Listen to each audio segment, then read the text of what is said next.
1절부터 읽겠습니다. 내가 또 보니 힘센 다른 천사가 구름을 입고 하늘에서 내려오는데 그 머리 위에 무지개가 있고 그 얼굴은 해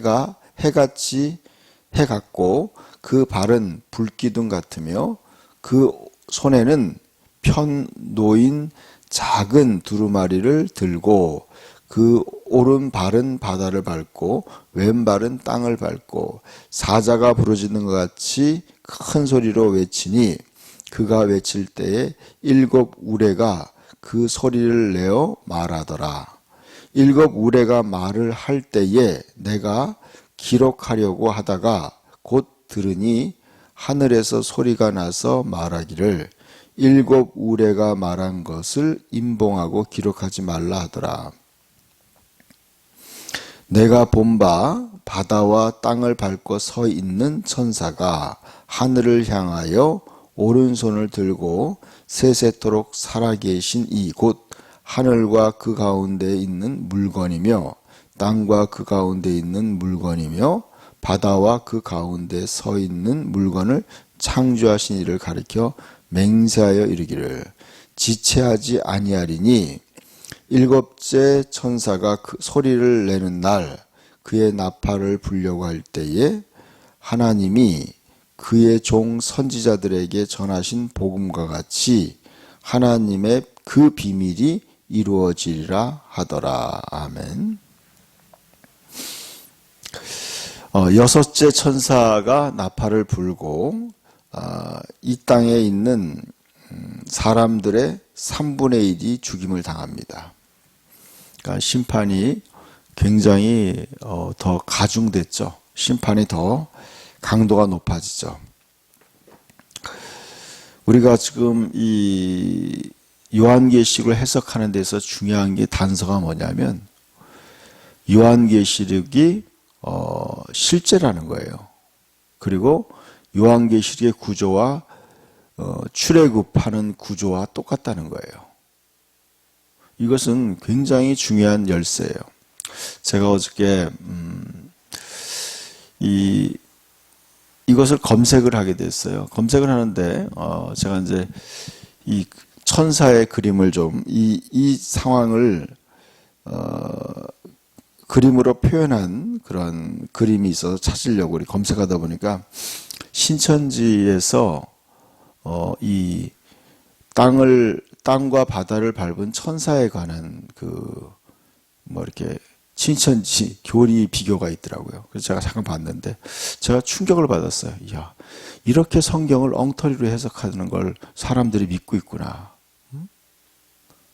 말도 안 되는 억지 해석을 하고 있는 거예요. 그러면서 참 제가 보면서 충격을 받았어요. 어떻게 성경을 이렇게 해석할 수 있을까? 여러분, 만약에 여러분 모든 것을 상징적으로 해석하는 사람들이 있어요.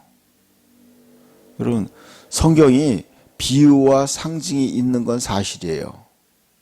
그렇지만 성경은 역사적 사실이라는 거예요. 역사적 사실이에요. 기본적인 건. 가장 토대는. 그러니까 여러분 굉장히 조심해야 돼요. 그러면 우리가 출애굽 사건이 애굽에서 이스라엘 백성이 탈출할 때 10가지 재앙이 그것이 저는 실제 사건이에요. 실제로 이루어졌던 사건이에요. 이 요한계시록에 나오는 상황도 실제 상황이에요. 상징에 끝나는 게 아니에요. 그분들의 주장은 이거예요. 전부 다 신천지의 교리에 맞게 뜯어 고친 거예요. 전부 다. 자기들 편한 대로 다 고쳐서 해석하는 거예요. 한때는 이렇게 해석하더라고요.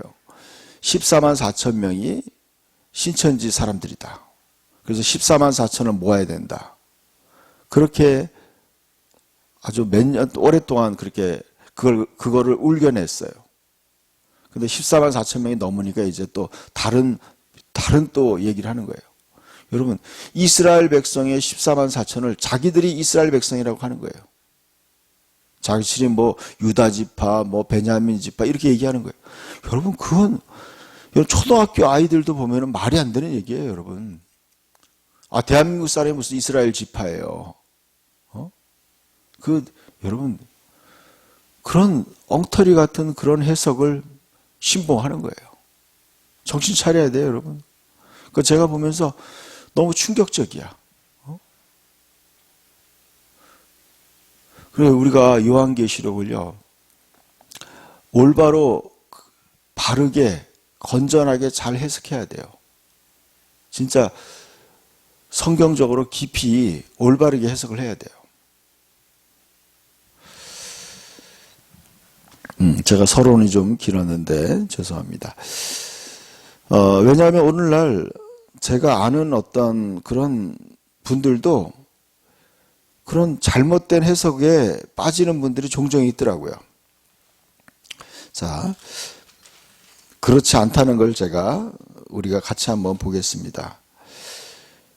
사도 요한이 봤어요. 내가 또 보니 힘센 다른 천사가 구름을 입고 하늘에서 내려오는데 그 머리 위에 무지개가 있고 그 얼굴은 해 같고 그 발은 불기둥 같으며 그 손에는 편 놓인 작은 두루마리를 들고 그 오른발은 바다를 밟고 왼발은 땅을 밟고 사자가 부르짖는 것 같이 큰 소리를 외치기를 그가 외칠 때 7 우레가 그 소리를 내어 말하더라 그랬죠. 여러분 잘 보세요. 이 천사는 굉장히 능력 있는 천사예요. 굉장히 강력한 천사예요. 자, 그것을 성경은 자세히 묘사하고 있어요. 제가 왜 아까 서론에 신천지가 말한 걸 이렇게 얘기했냐면요. 제가 충격을 받았어요. 그들이 이 천사가 오른발은 바다를 밟고 오른 한 발은 또 땅을 밟았다고 했는데 그 바다를 밟았다는 것이 바다가 아니라 이 진정한 바다가 아니라 사람들을 밟고 있다고 얘기하는 거예요. 여러분 그런 뜻이 아니에요. 그런 상징이 아니에요. 그래서 요한계시록 나중에 보면요, 음녀가 이 물에서 나온다는 말씀을 해요. 그 음녀는 물에서 나온다. 그 물은 많은 군중을 얘기하는 거예요. 근데 여기에서의 이 바다는요, 그런 군중을 얘기하는 게 아니에요. 이건 실제 바다를 밟고 있고 땅을 밟고 있는 것을 얘기하는 거예요. 여기에서의 의미는 뭐냐? 실제로 하늘과 바다와 땅을 하나님이 심판한다는 의미예요. 세상을, 이 온 지구를 하나님이 지금 아까 6째 나팔 또 5째 나팔을 보듯이 이 지구를 하나님이 실제적으로 온 땅을 심판한다는 뜻이에요. 이 땅, 이거 있는 그대로 땅과 바다를 밟고 있다는 뜻이에요. 왜냐하면 그것의 상징이 뭐냐면 이 천사가 힘 있는 천사고 또 무지개를 걸치고 있고 굉장히 강력하다는 거예요. 그 발이 불기둥 같다. 그러니까 그 불기둥 같은 발로서 바다와 땅을 밟고 있다는 그것을 그냥 그대로 요한이 본 그대로를 표현한 거예요. 아까 얘기한 요한계시록 뒤편에 나오는 음녀가 나오는 거와 그거와 똑같은 그 해석이 아니에요, 여러분. 이건 실제적인 바다를 밟고 있는 거예요.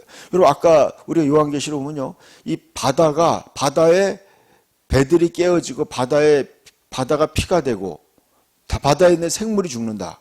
그 실제 상황을 얘기하는 거예요. 하늘에서 별이 떨어져서 바다의 생물들이 죽는다. 이건 실제적인 거예요, 여러분. 왜냐하면 이 출애굽에서 나타난 그 현상들, 강이 피가 되고 이것도 실제로 있었던 사건인 거예요. 그러니까 이것도 실제로 이 지구가 심판을 받는 거예요. 어제 제가 요한계시록 6장을 말하면서 얘기했죠. 그때 정확한 게 뭐냐면 불과 연기와 검으로 보니까 어제 이 천사가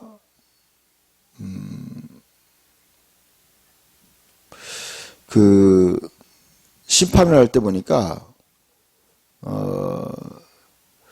심판을 할 때 불과 그 연기와 이런 것으로 심판한다고 하는 거예요. 근데 그게 실제 상황이라는 거죠. 왜냐하면요, 베드로 후서에도 보니까 이 마지막에는 하나님이 불로 심판한다고 나와 있어요. 불로. 실제로. 성경에 그런 게 많아요. 마태복음 예수님도 얘기했어요. 그 실제 상황이에요. 실제로. 그러니까 여러분, 성경은요, 요한계시록 볼 때 우리가 많은 조심해야 되는 게 뭐냐면 이게 실제 상황이라는 거예요. 부분 가끔 상징이 있긴 있어요. 그러나 가장 핵심적인 거는 일어나는 현상이 실제로 일어나는 현상을 얘기하는 거예요. 장차 일어날 일을 하나님이 기록한 거예요. 장차 일어날 일. 제가 좀 흥분이 되네요. 너무 그걸 보면서 너무 화가 나는 거예요. 잘못된 성경 해석을 통해서 수많은 사람들을 이단으로 가서 여러분 진짜 어떻게 올바로 믿어야지 구원을 받을 텐데 그런 잘못된 교리에 넘어가는 거예요. 잘못된 해석에. 제가 막 너무 좀 화가 나더라고요. 너무나 안타까운 거예요. 그래서 왜 또 이 천사가 그렇게 강력하냐? 그 사자가 부르짖는 것 같이 큰 소리를 외치니 그가 외칠 때 7 우레가 그 소리를 내어 말하더라 그랬어요. 여러분, 그러니까 이 천사를 지금 성경에서는요, 굉장한 하나님의 능력을 받은 굉장한 천사라는 거죠. 이 천사가 부르짖으니까 7 우레가 나타나는 거예요. 천둥 소리가 나타나는 거예요. 7 우레가 말을 할 때 내가 기록하려고 하다가 곧 들으니 하늘에서 소리가 나서 말하기를 7 우레가 말하는 것을 임봉하고 기록하지 말라 하더라. 내가 본 바 바다와 땅을 밟고 서 있는 천사가 하늘을 향하여 오른손을 들고 세세토록 살아계시니 곧 하늘과 그 가운데 있는 물건이며 땅과 그 가운데 있는 물건이며 바다와 그 가운데 있는 물건을 창조하신 이를 가리켜 맹세하여 이르되 지체하지 아니하리니. 자 보세요. 이 천사가 하는 말을 보세요. 이 천사가 지금 바다와 그 가운데 있는 모든 물건을 창조하신 분을 얘기하는 거잖아요. 그러니까 이 천사가 지금 밟고 있는 게 실제로 바다와 땅을 얘기하는 거예요. 이 천사는 지금 굉장히 실제적인 모든 세계를 창조하신 그 하나님의 전능하심을, 그 전능하신 심판을 집행하는 천사로서 지금 묘사되고 있는 거예요. 실제인 거예요, 여러분. 이걸 어떻게 그렇게 해석을 하는지 모르겠어요. 바다를 밟고 있다는 것이 세상을 밟고 있고 장막 성전의 터가 어떠고 이렇게 해석을 하는 거예요. 제가 그거 보고서 참 기가 막히더라고요. 이걸 누가 믿나? 이 엉터리 신천지가 말하는 이 해석을 누가 믿는가? 정상적인 사고방식을 가진 사람은 이걸 어떻게 믿을 수 있을까? 여러분, 성경 해석의 가장 기본적인 열쇠는 이거예요. 성경을 있는 그대로 잘 읽어야 돼요, 여러분. 그럼요, 성령님이 깨닫게 해주는 거예요. 중세 때 이런 말이 있어요. 모든 학문은 신학의 신여다. 모든 인간이 배우는 학문은요, 하나님의 신학을 알기 위한 보조 역할을 한다는 거죠. 그래서 여러분, 이 성경을 올바로 해석하기 위해서는 우리는 이 문법 구조를 알아야 돼요. 문장의 구조를 알아야 돼요. 이 저자가 말하는 바를 그냥 있는 그대로 잘 봐야 돼요. 본문 그대로. 그대로 알아야 돼요. 근데 이단들의 특징이 뭐냐면요, 잘못된 걸 다 끄집어내는 거예요. 비슷한 걸 다 끄집어내서 그걸 막 억지로 끼워 맞추는 거예요. 그렇게 해석하는 게 아니에요, 여러분. 때로는 그런 경우가 많이 있어요. 있지만 기본적인 게 뭐냐면 그 본문에서 이야기하는, 본문에서 말씀하는 그 바를 있는 대로 1차적인 먼저 해석이 중요한 거예요. 1차적인 해석이. 그렇게 봤을 때 자, 6절에 굉장히 중요한 말씀이 있어요. 세세토록 살아계신 이 곧 하늘과 그 가운데 있는 물건이며 땅과 그 가운데 있는 물건이며 바다와 그 가운데 있는 물건을 창조하신 이를 가리켜 맹세하여 이르기를 지체하지 아니하리니 그랬어요. 지체하지 아니하리니. 일곱째 천사가 소리를 내는 날 그의 나팔을 불려고 할 때 하나님이 그 종 선지자들에게 전하신 복음과 같이 하나님의 그 비밀이 이루어지리라 하더라 그랬어요. 여러분 지금 지체하지 아니하리니 이 말을 제가 표준 원문 성경으로 보니까 그 이후에는 결코 기회가 없을 것이기 때문이다 그랬어요. 이 지체하지 않는다는 말을 이 밑에 있는 주석에 보니까 시간이 다시 없을 것이다 이렇게 나와 있어요. 시간이 다시 없을 것이다. 시간이 그러니까 그 이후에는 결코 기회가 없을 것이다. 여러분 지금 지금 성경에서 강조하는 게 뭔지 아세요? 이 하나님의 어마무시한 심판이 있기 때문에 더 이상 기회가 없을 거라는 거예요. 더 이상 구원받을 수 있는 기회가 없을 거라는 거예요. 저와 여러분이 깊이 깨달아야 돼요. 저는 어저께 밤에 저희 교회 성도 한 사람이 기도 가운데 하나님이 천국과 지옥을 보여준 거예요.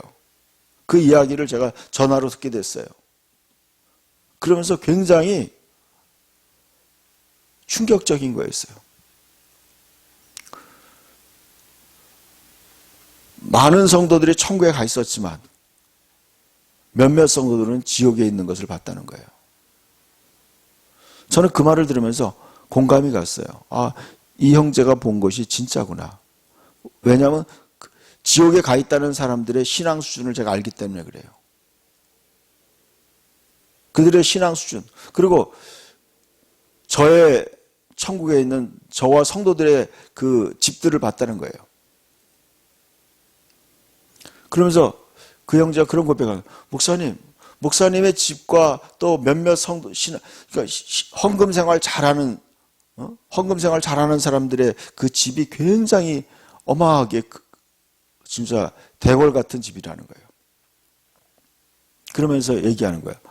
목사님, 제가 그걸 보면서 하나님이 깨닫게 해준 게, 이 헌금 생활을 잘하는 사람들이 하나님이 하늘의 보화를 많이 쌓아둔 사람들의 집이 크다는 걸 본인이 깨달은 거예요. 그러면서 자기 집은 그렇게 크지 않다는 걸 이 형제가 깨달은 거예요. 그러면서 목사님 제가 이제 헌금 생활 더 열심히 해야 되겠습니다. 그렇게 고백을 하는 거예요. 여러분 예수님 말씀했잖아요. 너희 보물을 하늘에 쌓아두라고. 여러분 내 보물이 있는 곳에 너의 마음도 있다는 거예요. 그거 아셔야 돼요. 여러분 우리가 지금요 제가 느낀 거예요. 제가 이렇게 천국에 못 간 성도들에 대한 그 몇몇 성도들의 얘기를 들으면서 제 마음에 그런 거예요. 이들을 어떻게 내가 잘 인도해서 꼭 천국에 가게 해야 되겠다. 그런 마음이 드는 거예요. 여러분 우리가 지금 우리에게 주어진 시간은요 영원한 천국에 가느냐 지옥에 가느냐 그게 중요한 거예요. 그것이 중요한 거예요. 지금 더 이상 기회가 없을 거라는 거예요.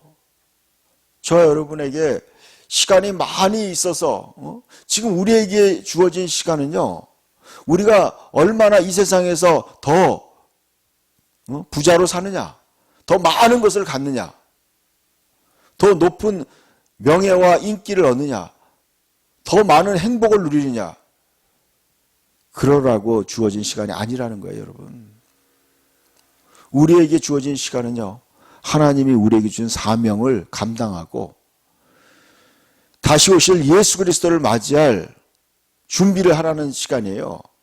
더 이상 기회가 없기 때문에 더 이상 시간이 없다는 거예요. 더 이상 지체하지 않겠다. 하나님이 여러분 베드로후서 3장에 이렇게 말씀하고 있어요. 어떤 사람과 같이 더딘 것이 아니다. 하나님 모든 사람이 다 회개하고 구원을 얻기 위하여서 하나님이 기다리고 계시는 거예요. 더딘 게 아니라 한 사람도 멸망하지 않고 다 구원 얻기 위해서 더 기다려주는 시간이에요. 주께서는 하루가 천년 같고 천년이 하루 같다는 이 한 가지를 잊지 말라고 말씀하는 거예요. 이제 더 이상 지체하지 않겠다는 거예요. 하나님의 심판이 이제 다가오고 있다는 거예요. 그래서 일곱째 천사가 소리를 내는 날, 그의 나팔을 불려고 할 때 하나님이 그의 종 선지자들에게 전하신 복음과 같이 하나님의 그 비밀이 이루어지리라 그랬어요. 하나님이 자기 종들을 통해서 전한 그 복음과 같이 하나님의 비밀이 다 이루어진다는 거예요. 하나님의 큰 계획이 다 이루어지는 거예요. 저는 요즘에 계속 제가 설교하는 핵심 중에 하나가 뭐냐면 하나님의 큰 계획을 이해하고 그 계획 속에 자기의 현재 위치를 파악하라는 거예요. 여러분, 세상 사람들은 요즘에요, 전부 다 돈을 사랑하는 거예요. 돈을 사랑하는 것이 일만하게 뿌리고 이로 말미암아 사람들이 믿음에서 떨어진다고 말씀하고 있어요. 그런데 제가 느낀 건 뭐냐면 여러분, 대부분의 성도들도 다 돈을 사랑한다는 걸 알게 됐어요. 돈을 사랑하는 거예요.